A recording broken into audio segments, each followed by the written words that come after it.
Your Excellency, President Paul Kagame, Your Excellency and my friend, Secretary General Wamkali Mani, Honorable Ministers, Central Bank Governors, ladies and gentlemen, friends, a very good morning to all of you. It's truly wonderful to be back in beautiful Kigali. And this year is a significant year for both Singapore and Rwanda. In fact, we celebrate 20 years of diplomatic relations between both our countries. And our friendship is deep, and our friendship is enduring. Our leaders have deep respect for one another. President Kagame, I had the opportunity to host you in Singapore a few years ago, and you have met with many of our leaders over the last 2 decades, including during your recent trip to Singapore last year. And our governments have worked very well together in areas such as sustainability, fintech, technical cooperation, trade, tourism, and other areas. I shared with President Kagame earlier on that I've had really productive meetings with your ministers, including Minister Paula, who's here today with us, Minister Valentine, Minister Prudence, just earlier this morning, and of course, Central Bank Governor John as well. And we are already following up on the many issues that we've discussed, including on digital and technological cooperation, as well as carbon credits. So a variety of things that we have discussed, and in true Singapore and Rwanda form, we will follow up. And our people are friends. I have a very good friend in Rwanda whom I have kept in touch with for many years since we were graduate school students in the US. I visited her and her family here in Kigali in 2011, and we have kept in close touch since. In fact, we had a dinner with a young Singaporean working here in Rwanda who is here with us today as well, and who tells me that she and other Singaporeans living too have a very strong working relationship.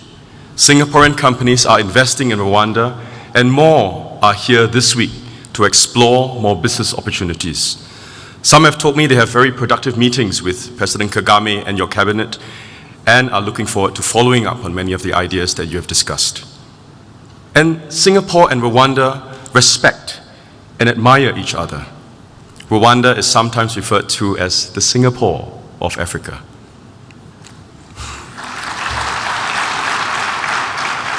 And on our end, we admire and respect Rwanda for your grit, your resilience, and your outstanding achievements in economic and technological development. We also admire your natural beauty. In fact, we have built a rainforest attraction in Singapore called Rwanda Nyungwe Forest, the heart of Africa.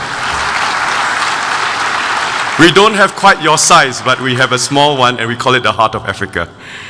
It is, of course, modeled after Nyungwe National Park, and is in partnership with Rwanda. So Singaporeans, including my children who have visited the heart of Africa, can have a taste of Rwanda back home in Singapore. And it is in this spirit of building bridges that my team and I are here today, organizing the 2nd edition of the IFF together with you. And we are doing this because we believe, like the suspension bridge that we've modeled in Singapore after the bridge at Nyungwe National Park, there are many parallels we can draw from and many lessons we can learn from one another, including in the areas of fintech and finance. Ladies and gentlemen, over the past decade, we have nurtured a thriving fintech ecosystem in Singapore. Today, we are proud to host over 1,400 fintech firms, including 12 unicorns. You'll be familiar with names such as Neum, Bolttech, and Advanced Intelligence Groups, which are now household names in our industry. Collectively, our fintech firms have raised over $15.4 billion across 1,700 deals in the past decade. Thank you. And even while 2024 was a difficult year for fundraising, our fintech sector has shown resilience, raising over $1.8 billion over 121 deals. And it's not just about our startups. We also welcome over 30 innovation labs to Singapore. And many of these now serve as global research and development hubs for their parent companies. The progress of our fintech landscape represents what we can accomplish if we are deliberate and we deliberately and carefully nurture and support innovation. At the same time, there is also plenty to admire in Africa and plenty to learn from Africa. Africa is a unique continent and in a remarkable era, an era that will define the future of your vast continent. With a projected GDP growth of 4.2% this year, Africa is the world's second fastest growing region. And Africa's greatest asset is your youth. 70% of Africa's population is under 30 years old, something Singapore can only envy with our aging population. Concomitantly, Africa also brims with entrepreneurial energy and innovation, and you have the highest female entrepreneurial activity in the world at 24%. I think that is cause for celebration. And the prospects for financial services and fintech in Africa are bright. Both traditional financial services and fintech revenue has grown 8% on average per annum over the last 5 years. And fintech revenue alone has the potential to reach $65 billion in 5 years. It is possible if Africa's fintech penetration reach rises from the current 5 to 6% to 15%. And with a large unbanked population of 300 million, fintechs have plenty to offer the African community. But there are some headwinds. First, persistent macroeconomic challenges that can hinder growth.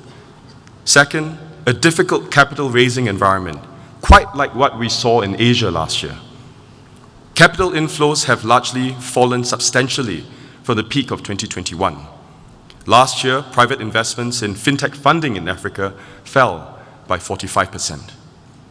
Third, there's a challenge of finding tech and product-related talent. Over 80% of executives in Africa find it moderately or very difficult to hire talent.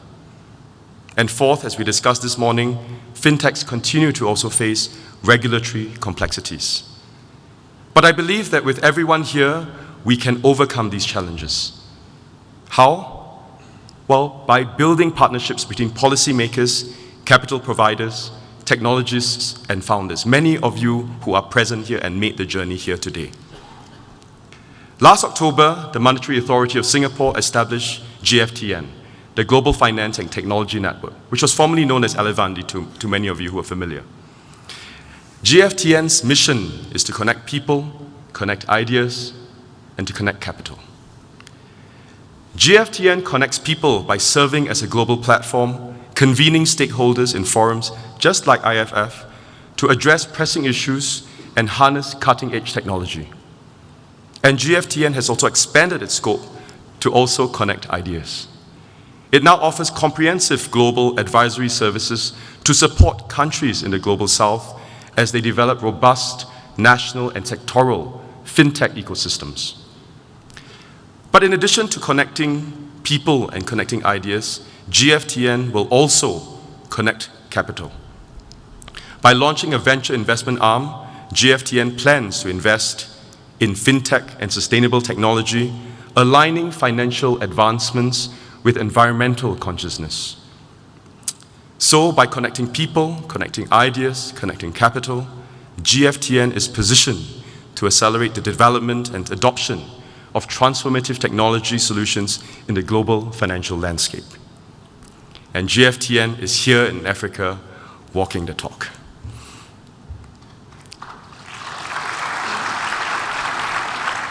In a few moments, we will launch an ambitious project to shape Africa's next generational foundational digital public infrastructure by harnessing cutting-edge digital technology to transform and to drive this transformation that we all are keen to do so.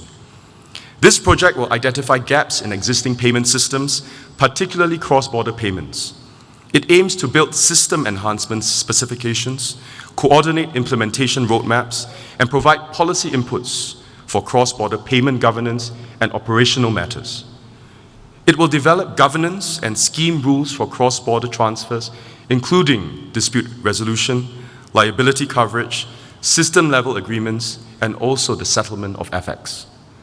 It will develop funding sources to facilitate CAPEX for base upgrades, and it will implement a pricing strategy with 2 segments to cater to low value and high value transfers, and this will ensure commercial viability of payments connectivity.